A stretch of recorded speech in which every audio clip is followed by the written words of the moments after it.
Hello everyone, I welcome you back to the channel Civil Spotlight, and today we are going to discuss the particle size distribution curve, and this is lecture 2 part 1D. So before beginning, let me introduce you myself Piyush Sharma. I am here to guide you for the competitive exam. और मैं आपसे request करना चाहता हूँ, if you have not subscribed the Civil Spotlight, please subscribe this channel, because your like, your subscription, and when you share this video becomes available to needy students when they search it. So without any delay, let's begin our lecture, guys.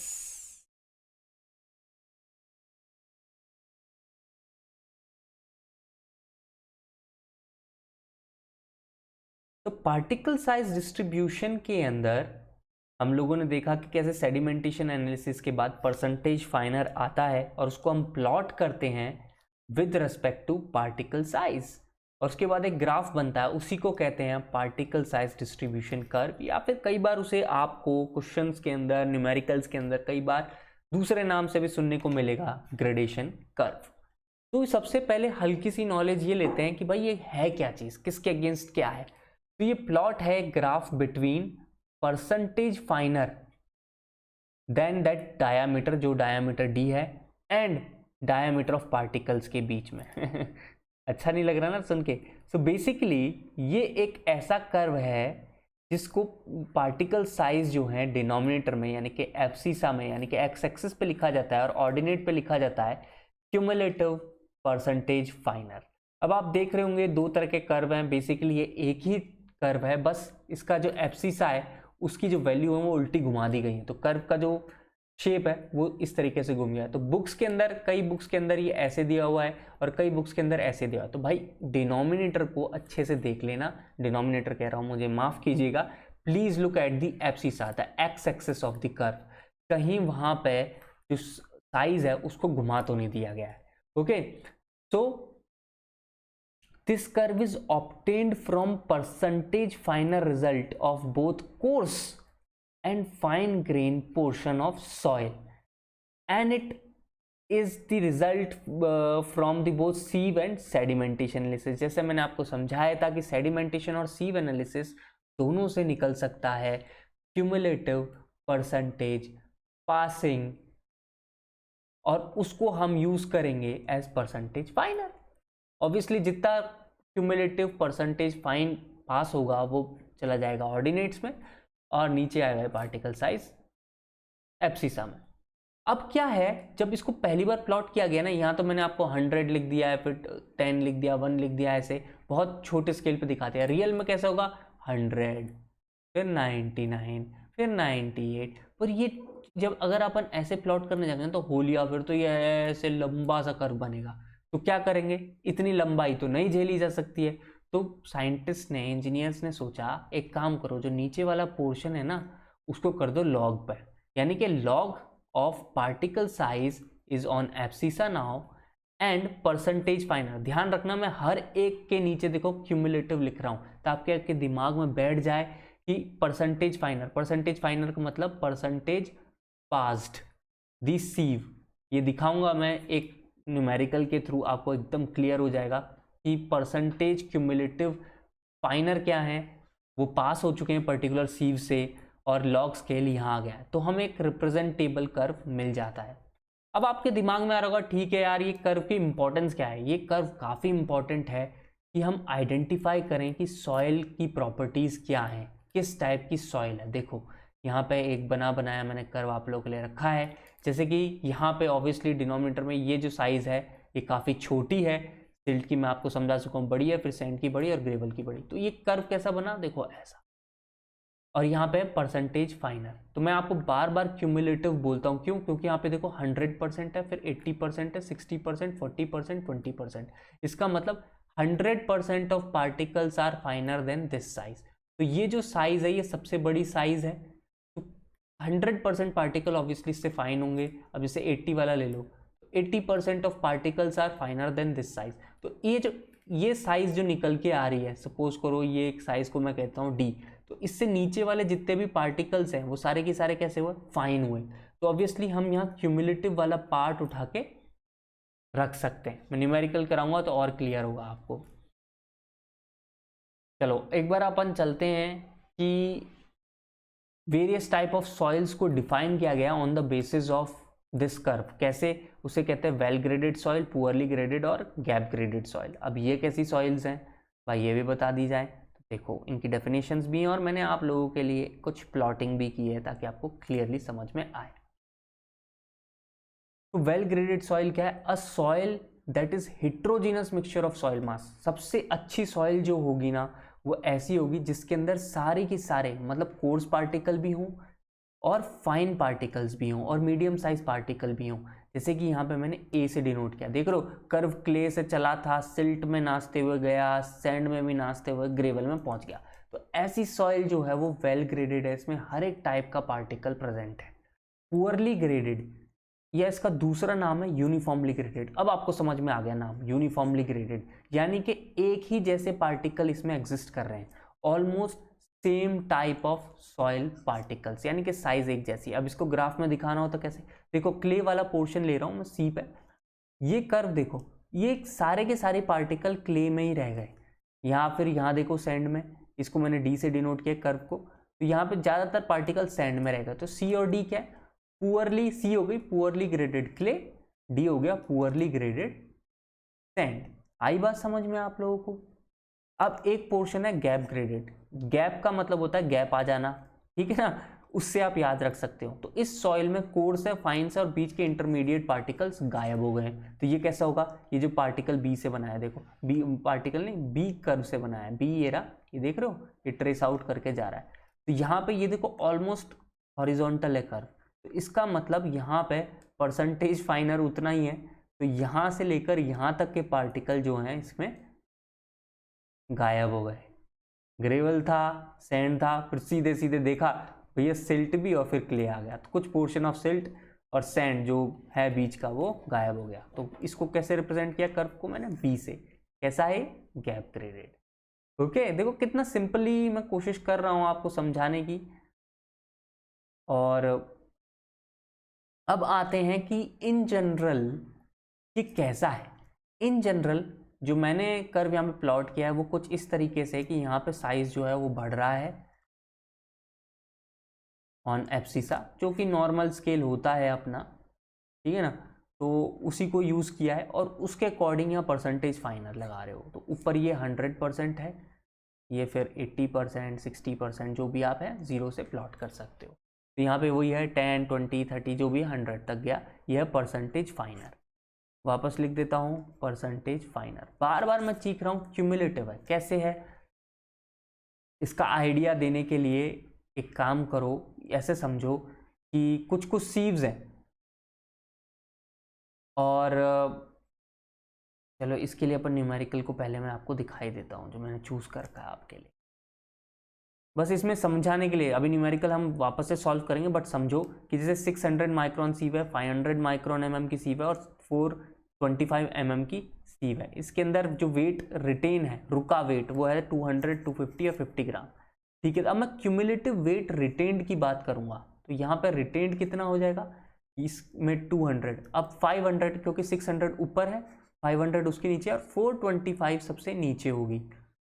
तो अब 500 micrometer के ऊपर कितना wait retained हुआ, तो आप कहोगे यार जो 600 पे रिटेन्ड हुआ और 500 पे रिटेन्ड हुआ है अब तक वो क्यूमुलेटिव हो जाएगा। तो 200 + 250 इज इक्वल्स टू 450। सिमिलरली जब आप 425 पे जाओगे आप बोलोगे यार 425 पे मतलब जो 600 से 425 तक रिटेन्ड है वो, तो इन तीनों को जोड़ दो, 200, 250 + 50 इज 500। तो यही लिख दिया। इस तरीके से आप निकाल रहे हो रिटेन्ड, ये क्या है रिटेन्ड, तो परसेंटेज रिटेन्ड कर देते हैं। तो ओवरऑल मास था 500, तो हमने डिवाइड करके लिए 40% रिटेन्ड हुआ, इस पे 90% क्यूमुलेटिव। अब ये ध्यान रखना कैसा है, क्यूमुलेटिव, 90% रिटेन्ड और 100% रिटेन हो गया यहाँ पे। तो परसेंटेज पास कितना हुआ है, अब 100 से माइनस कर देंगे, 100 में से 40 करेंगे 60, 100 में से 90 करेंगे 10 और 100 में से करेंगे 0। तो इस तरीके से हमें मिल जाता है परसेंटेज पास्ट, यानी कि परसेंटेज फाइनर। तो अच्छा, इसके अंदर कर्व के अंदर थियोरेटिकली कुछ साइजेस दी गई, जैसे D60, D30, D10। अब ये क्या है और इसका मतलब क्या है?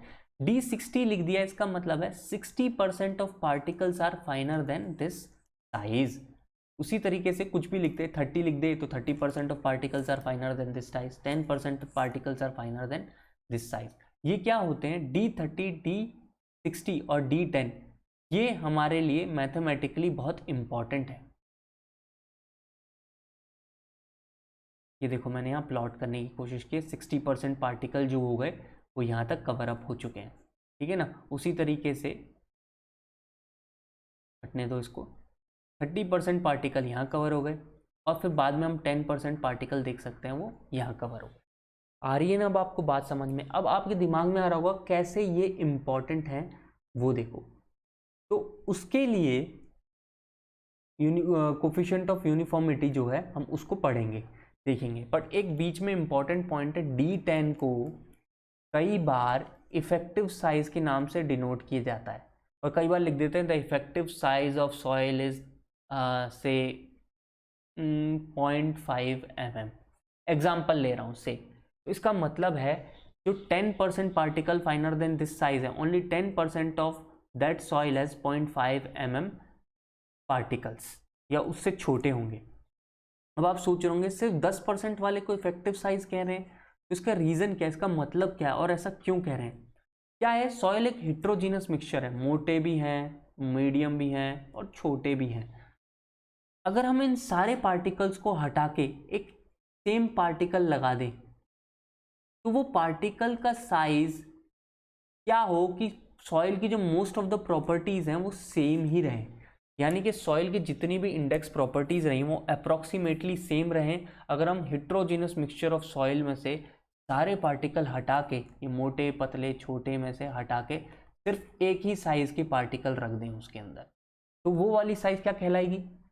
इफेक्टिव साइज कहलाएगी। और उसको मैथमेटिकली एलन हेजन ने पता किया था, अप्रॉक्सीमेटली 10% वाला फाइनर जो पोर्शन है उसमें आते हैं वो। बेसिकली उसने 10 to 12% निकाला था, बाद में फिक्स कर दिया गया उसे कि 10% ही रखो, तो इसलिए कहते हैं D10 को इफेक्टिव साइज। तो आपसे कोई पूछ ले इफेक्टिव साइज का मतलब क्या है, तो आपने सॉइल के सारे पार्टिकल हटा दिए और उस साइज से रिप्लेस कर दिए, तो सॉइल की प्रॉपर्टीज कैसी रही? ऑलमोस्ट सेम रही, नेचुरल सॉइल प्रॉपर्टीज के। ओके, अब आते हैं उन मैथमेटिकल पॉइंट्स पे जो हमारे लिए जानना जरूरी है फॉर पार्टिकल साइज डिस्ट्रीब्यूशन। उनमें से एक है कोफिशिएंट ऑफ यूनिफॉर्मिटी। अभी मैंने आपको D60 D10 का कंसेप्ट समझा दिया, तो इसने कहा coefficient of uniformity is equals to the ratio of D60/D10। अब आप सोच रहे होंगे इसमें इसका मतलब क्या है? इसका मतलब है कि सॉइल कितनी यूनिफॉर्म है, यानी कि या तो वो कितनी वेल ग्रेडेड है या वो यूनिफॉर्मली ग्रेडेड है। यूनिफॉर्मली ग्रेडेड मतलब पुअरली ग्रेडेड है, समझाया हुआ है ना, पुअरली ग्रेडेड और यूनिफॉर्मली ग्रेडेड सेम है। तो इस रेशियो से देखते हैं, सपोज करो ये 1 है, अगर ये 1 है तो इसका क्या मतलब है? देखो, अगर कोई सॉइल का Cu 1 आ रहा है तो वो पुअरली ग्रेडेड हुई, यानी कि वो जो मैंने आपको डी पोर्शन दिखाया हुआ है यहाँ पे, ये जैसे C हो गया और D हो गया, इनका Cu लगभग 1 के आसपास रहेगा, यानी कि 60% ऑफ पार्टिकल भी वहीं पे है, और 10% ऑफ पार्टिकल और 60% पार्टिकल में बहुत ज़्यादा अंतर नहीं है, बहुत ही कम अंतर देख रहे हो यहाँ पे पुअरली ग्रेडेड के अंदर दिख रहा है, तो वो यहाँ पे हमें क्लियरली विजिबल हो जाता है। इसलिए अगर ये 1 के आसपास है तो गया, यूनिफॉर्मली है, सारे एक जैसे ही पार्टिकल हैं, तो वो अच्छा नहीं होता है from the point of view of interlocking of particles. तो हमको कोड ने क्या बोला है, IS कोड 2720, इनके थ्रू हमें पता है कि जो वेल ग्रेडेड सैंड है और जो वेल ग्रेडेड ग्रेवल्स है उसके लिए Cu की वैल्यू उन्होंने बोली हुई है। सैंड के लिए बोली हुई है Cu ग्रेटर देन 6, ग्रेवल के लिए Cu ग्रेटर देन 4 रखनी ही है हमें। बाद में बात करते हैं हम कोफिशिएंट ऑफ कर्वेचर की। तो coefficient of curvature is D30²/D10/D60। तो बेसिकली ये तो मैथमेटिकल फॉर्म हो गया। फिजिकल मतलब क्या है? इसका मतलब ये है कि जो ग्रेडेशन का शेप होगा, यानी कि ये थोड़ा सा ऐसा घूमता है ना, वो शेप कितना स्मूथ होगा, उसमें कैसे जो स्लोप बैठेगी वो कैसी होगी, वो किसके थ्रू मैथमेटिकली डिफाइन कर पा रहे हैं हम, कोफिशिएंट ऑफ कर्वेचर के थ्रू। तो सॉइल के अंदर अगेन मैं बोलूँगा IS कोड है हमारा 2720, इसके कई पार्ट्स हैं, उसमें पार्ट्स को शायद अब मेरे को याद नहीं है, बट ये है कि IS 2720 है कोड। तो उसके अंदर ये मेंशन है कि जो CC की वैल्यू है वो 1 से 3 होगी, तभी हम उसे क्या बोलेंगे, वेल ग्रेडेड सॉइल बोलेंगे। तो नोट कर लो, एक सॉइल वेल ग्रेडेड कब होगी, जब वो दोनों पोर्शन को जस्टिफाई करेगी, यानी कि कोफिशिएंट ऑफ यूनिफॉर्मिटी को भी और कोफिशिएंट ऑफ कर्वेचर को भी। जब इन दोनों को वो जस्टिफाई करेगी तभी वो कहलाएगी वेल ग्रेडेड। और अगर इनमें से एक को भी अगर उसने जस्टिफाई नहीं किया है तो उसे क्या कह दिया जाएगा, पुअरली ग्रेडेड सॉइल। तो आओ एक क्वेश्चन भी देख लेते हैं। लेबोरेटरी साइज है सीव का, सॉरी लेबोरेटरी में सीव एनालिसिस की गई है और सॉइल सैंपल को पास करा गया। टोटल जो सॉइल का वेट है that is 500 gram, 200 gram retained on IS 600 micron sieve, 250 gram on 500 mm sieve and remaining 50 gram on 425 sieve. ठीक है, ये बहुत अच्छा क्वेश्चन है कि आपको पार्टिकल साइज बहुत इजीली समझ में आए कि ऐसा क्यों है। इसने पूछा है कोफिशिएंट ऑफ यूनिफॉर्मिटी क्या है। देखो CU का एक ही फॉर्मूला है D60/D10 और ये क्या है, परसेंटेज फाइनर। और मैं आपको समझा चुका हूँ परसेंटेज फाइनर मतलब क्यूमुलेटिव वेट परसेंटेज पास्ड, हमें वो निकालना है बस। ठीक है, चलो स्टार्ट करते हैं। ये सीव की साइज थी और ये उसके ऊपर वेट रिटेन्ड है, याद रखना रिटेन्ड 200 ग्राम, 250 या 50 ग्राम। तो क्यूमुलेटिव वेट कितना रिटेन्ड हुआ, इसका तो हुआ 200, 200 प्लस 250 इज 450, 450 प्लस 50 इज 500। तो क्यूमुलेटिव वेट रिटेन्ड निकल के आ गया। क्यूमुलेटिव वेट रिटेन्ड है, उसको परसेंटेज रिटेन्ड में कन्वर्ट कर लेते हैं। तो टोटल वेट कितना है सर, 500, सॉरी यहाँ पे आएगा टोटल वेट 500 ग्राम है। तो 500 ग्राम से डिवाइड करो, 200/500 40%, 450/500 90%, 500/500 100%। तो ये क्या है, परसेंटेज रिटेन्ड। कैसा, क्यूमुलेटिव। अब परसेंटेज पास किस फॉर्म में, क्यूमुलेटिव, उसको क्या कहते हैं, परसेंटेज फाइनर कहते हैं। तो 100 में से माइनस कर देते हैं, ये मिला 60, ये मिला 10% और ये 0%। अब मेरे को एक बात बताओ, CU को मैंने तुम्हें क्या बताया था, D60/D10। अब देखो, अब आपको आएगा समझ में।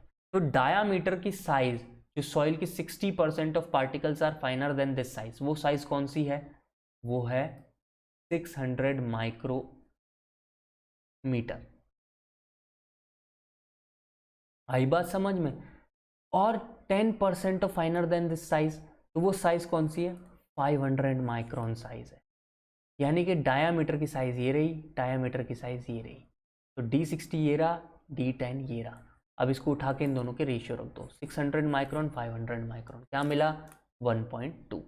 अच्छा, इसमें एक और पोर्शन भी ऐड कर सकते थे। अब बताओ ये सॉइल वेल ग्रेडेड है, पुअरली ग्रेडेड है। ऑब्वियसली CU की वैल्यू हमको 4 और 6 चाहिए, और ऑब्वियसली यहाँ तो सारा की सारा क्या है, खेल सैंड का है। क्यों, सैंड मैंने बताई थी ना 4.75 mm, टू कहाँ तक जा रही है, 75 माइक्रोमीटर तक। तो ये देखो उसी के अंदर का ही तो रेंज है सारा। तो ये कैसी हुई, सैंड हुई। और ऑब्वियसली ये 1.2 है CU, तो कैसा हो गया, पुअरली ग्रेडेड सैंड। तो ये था मेरी साइड से पार्टिकल साइज डिस्ट्रीब्यूशन का पार्ट। और मैं आपसे फिर से रिक्वेस्ट करता हूँ, प्लीज़ सब्सक्राइब करो, लाइक करो और शेयर करो, ताकि नीडी स्टूडेंट्स तक ये वीडियो पहुँच सके। Signing off, God bless you all.